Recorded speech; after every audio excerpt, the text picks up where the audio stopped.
Thank you so much for joining me here today. Yeah, it's a pleasure. Yeah, it's fantastic to have you. We're doing an episode of the podcast. We are coming live. Well, not live, sorry. It'll be pre-recorded and then it'll be released, but we're coming from the International Association of Healthcare Security and Safety Annual Conference.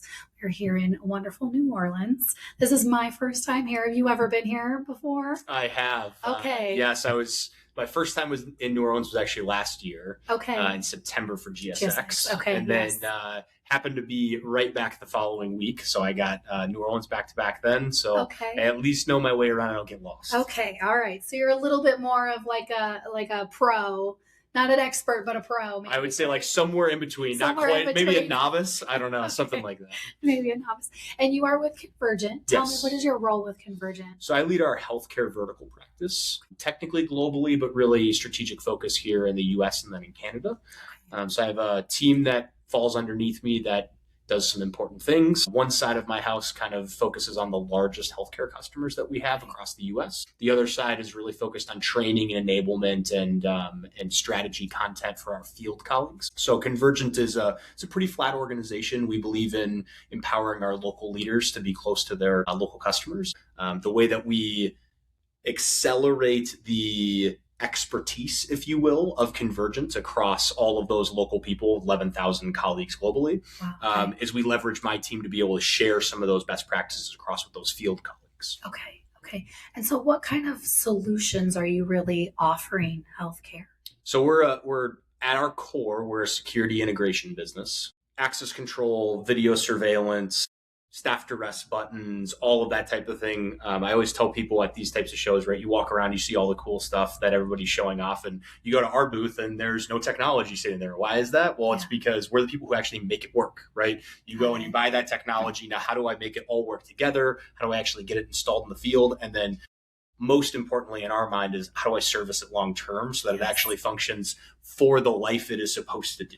Okay, so you then have a very important role because as a nurse, I am familiar with things not talking to each other and technologies not talking to each other and then actually having that trickle down to patients. So, Epic and some of those other like EHRs it's like it's the same brand, but like surgery has their own, the ED has their own, the floor has their own, and not everything. It's gotten better. But it used to be back in the day where things didn't talk and we had to re-ask patients questions and they would get very irritated. They would be like, why are you guys asking me this question? Don't you guys know anything about what's going on around here? And I used to always be like, how can I poker face this one? Because he's right. I should know what's going on around here, but the technology is not letting me know what's going on around here. So I appreciate then everything that you guys are doing and to integrate that and make all of those systems and things work together. Yeah, well, and likewise, appreciate all the time, effort that you have invested to be at the bedside and support patients and the healthcare process. What you do is not easy, and I certainly couldn't do it. You don't want me, beside the patient bed because I'd screw something up. Somebody's getting hurt. Anything. So appreciate what you do and continue to have done. Yeah, thank you so much. And again, like I said, you don't want me trying to integrate. I know it doesn't work, but I don't necessarily know the solutions. Very thankful for you guys and helping that work is because Convergent has also been a sponsor of our Women in Security Healthcare Network Meetup event. Very, very generous. It's because of Convergent that we even get the room this year with your very generous sponsorship. And so wanted to say thank you for that and for your guys' involvement. Why was it important to Convergent to support the WISH-SIG? Yeah, I think when I look at our industry, and this is kind of, I would say it's a Convergent perspective, but it's also my perspective. When I look at the industry, it has been very similar for a long time. And what I mean by that is that it has traditionally been a male-dominated world, right? Yes. And we at Convergent, we believe very strongly that diversity is part of the value that we can accelerate because more opinions, different opinions, more minds, right?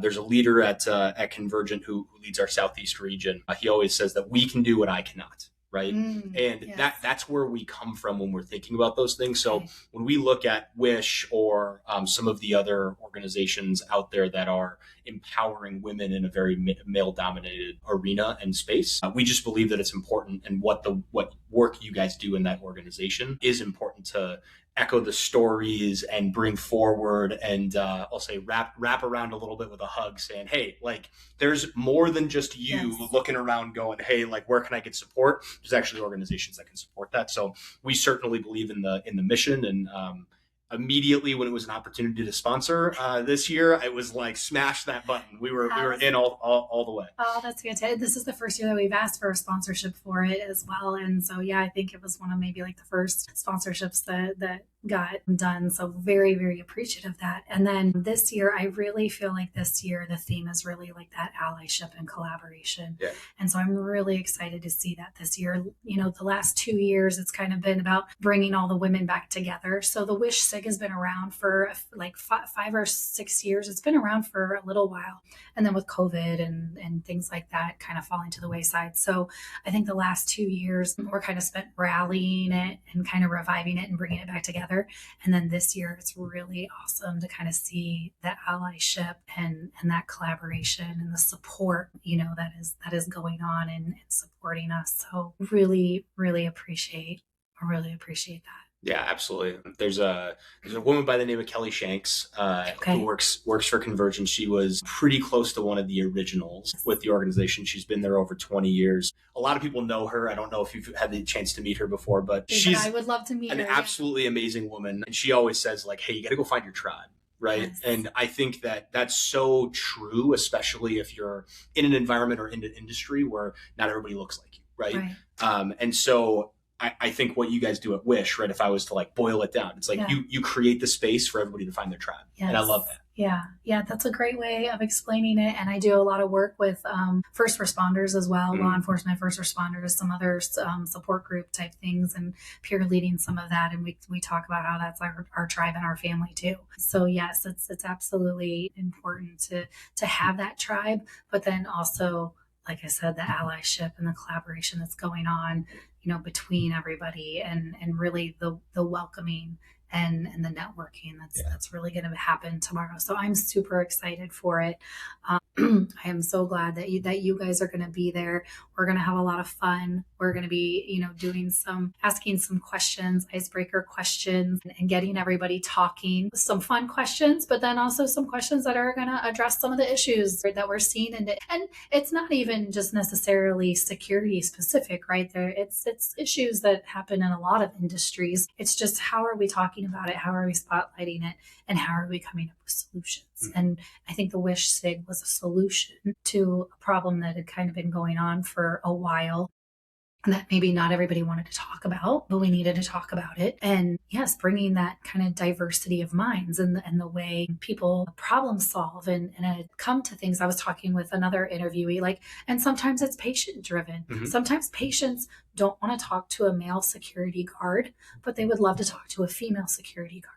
And so being able to diversify your staff and understanding the patient culture and things that are patient driven is going to be absolutely important to the success of mitigating workplace violence. Yeah, I 100% agree with that. I think having the ability to meet those needs of your patients and your staff is an important thing, right? And my wife certainly doesn't want to go see a male doctor, yes, right? Yeah. So why would she also then want to work with maybe in a sensitive situation, an exposed situation, something like that while she's receiving care? Well, maybe to your point, it is better to have a female security officer or somebody who's responding, or some sort of, not coming up with the word, but like a social worker type of person who's got more of a skill set of being a little softer, a little bit more caring, right? Rather than running to the danger and solving it with a hammer, if you will. Yes. Well, and sometimes it's just perception too. Like, you could maybe having somebody in security and all they have on is khakis and a polo, right? They're not in like full full like body armor and, looking like a police officer, even just changing those subtle things within your security team. And I think I've started with IHSS back in 2022 and seeing kind of more of that understanding and kind of understanding the culture, like patient culture and how things are patient driven, like that, and seeing those adjustments, and everybody's trying to, at the end of the day, get everybody home safe. Yeah, absolutely. So, I think it's a really interesting thing that we as security practitioners, people who work in our industry, we're always weighing, if you will, the actual safety and the feeling of safety. And it's so interesting because you look at some of the survey data. There was just Security Today just published an article this last week. John Ost, who's very, very well known within the IHOS community, he's the one who posted on LinkedIn. Read it on the plane over yesterday, and I think the stat was, so I'm not looking at it in front of me, so don't quote me. Okay. I think it was 68% of clinical staff in 2025 reported that they had some sort of violent event. And they also had, by far and away, the question of how like what investment, what things do you want in order to feel safer? By far and away, it was, we want more security guards, we want more officers on duty, right?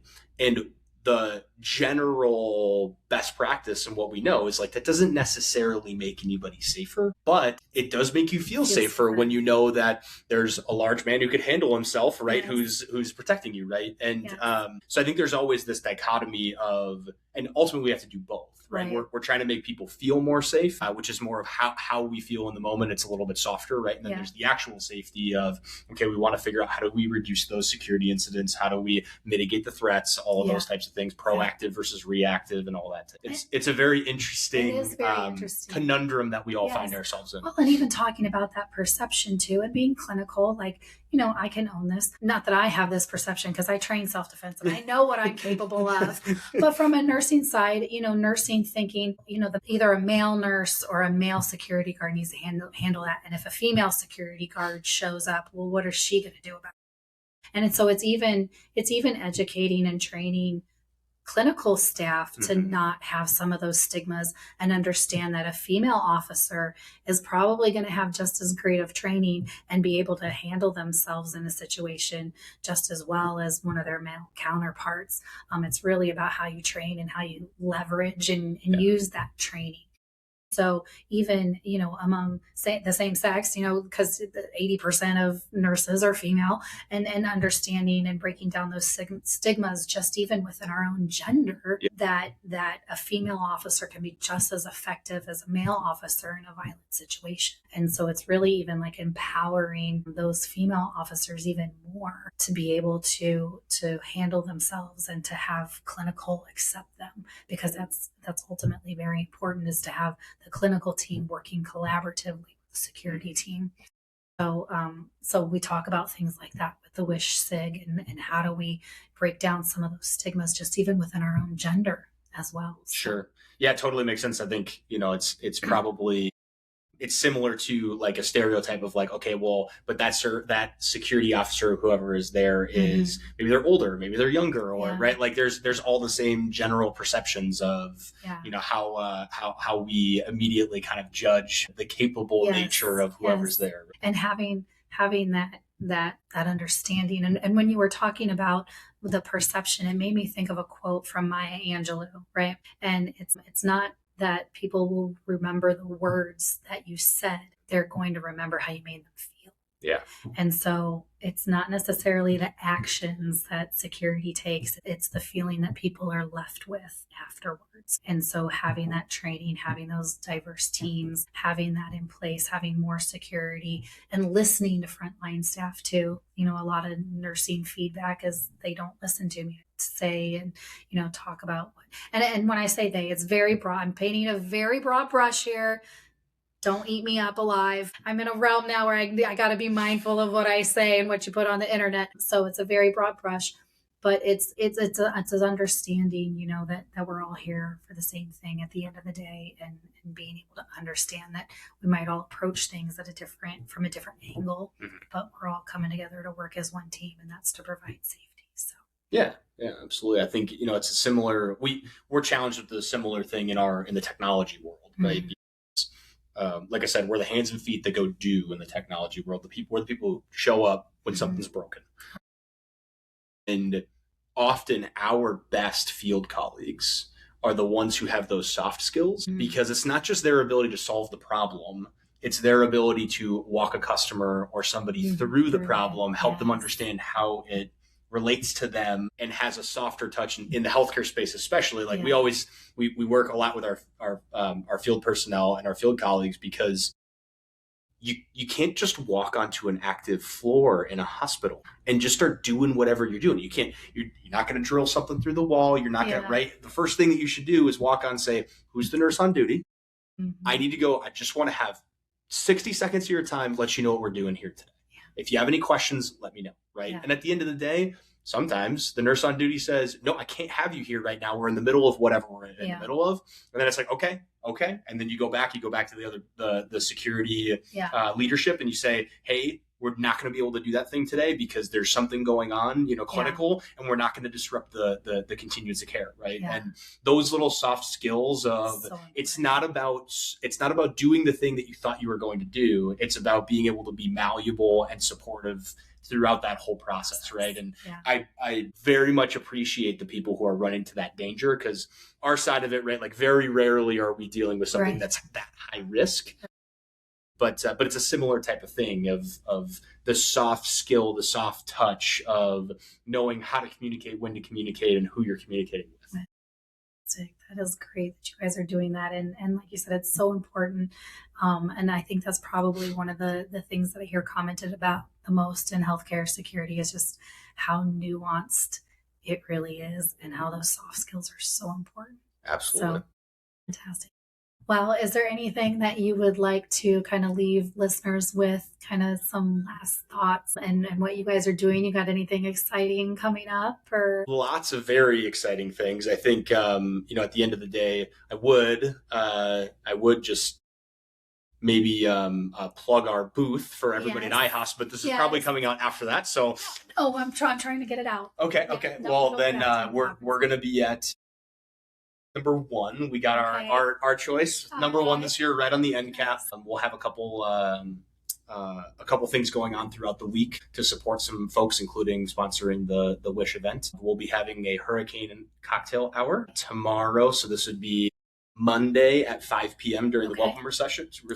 Anybody is welcome to join us and grab a cocktail and hang out a little bit at the booth. And then we'll have a smoothie bar as well down on Tuesday morning. So get your vitamins in early. Nice. Awesome. All right. Well, I can't wait to dive into the conference. We're doing this kind of pre-conference, and so things are kicking off, and they're exciting already. The Big Easy here in New Orleans, where the city literally never sleeps, I think. It's going 24/7. That's not why I've lost my voice, but I'm so thankful, like I said, and Wish, and I know our leadership team and everybody is very, very thankful for the sponsorship. So. Yeah, and we're appreciative of what you guys do. So if there's ever anything we can do to help and support, you got my number. You can always reach out. Fantastic. Well, thank you. Thank you so much. Tony. Thank you.